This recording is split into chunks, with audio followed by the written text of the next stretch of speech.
Bonjour à tous, aujourd'hui je vais réaliser donc un tutoriel pour fabriquer soi-même ces patchs à scratch pour l'airsoft. Donc c'est simple, peut-être pas rapide, mais c'est esthétique donc ça vaut le coup. Surtout quand on peut économiser un petit peu pour autre chose. Donc tout simplement on va commencer donc une avant-vue. Alors ce sont des patchs plastifiés, comme ici avec ce loup, d'ailleurs que je trouve très beau. Donc ça c'est un patch pour l'épaule droite. Donc vous avez sur les deux épaules de votre treillis, généralement je dis, parce que vous pouvez porter autre chose, mais moi j'utilise un treillis.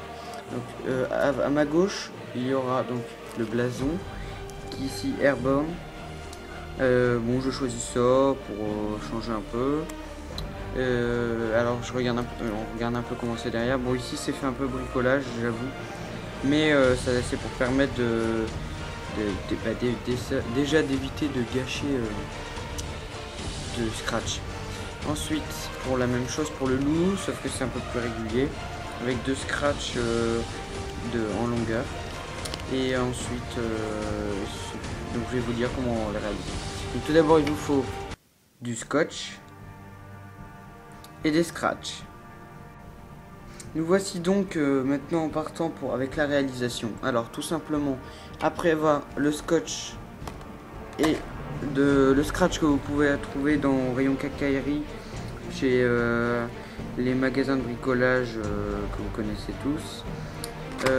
Donc ça se compose en fait celui-ci d'une bande accrochante, donc c'est-à-dire à velcro, ainsi que de la bande agrippante en velours, enfin en type de velours. C'est un peu, ce sont des fils, beaucoup de fils. Donc je vais pas vous expliquer comment ça marche un velcro, vous le savez.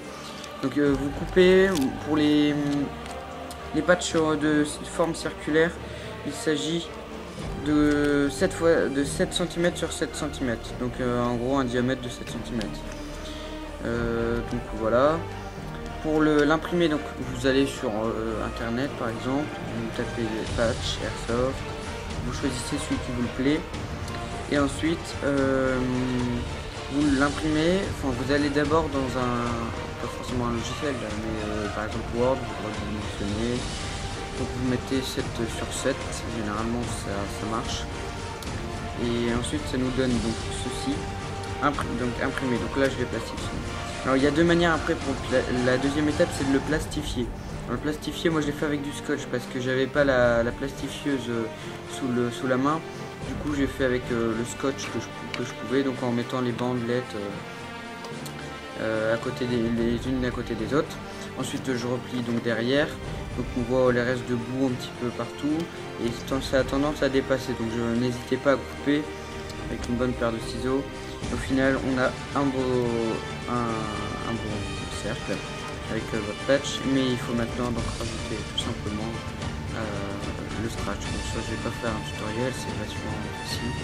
Donc vous enlevez la bande protectrice, vous collez et évitez de laisser trop de zones vide sans scratch parce qu'elle risquerait de s'arracher quand vous voudrez l'enlever.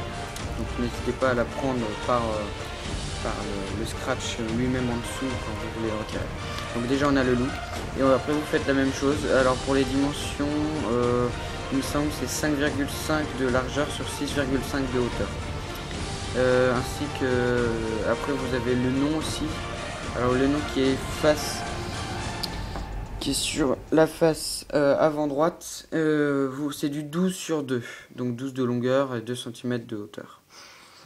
Donc voilà. Ensuite le prochain tutoriel ça sera sur réaliser son silencieux pour MP5.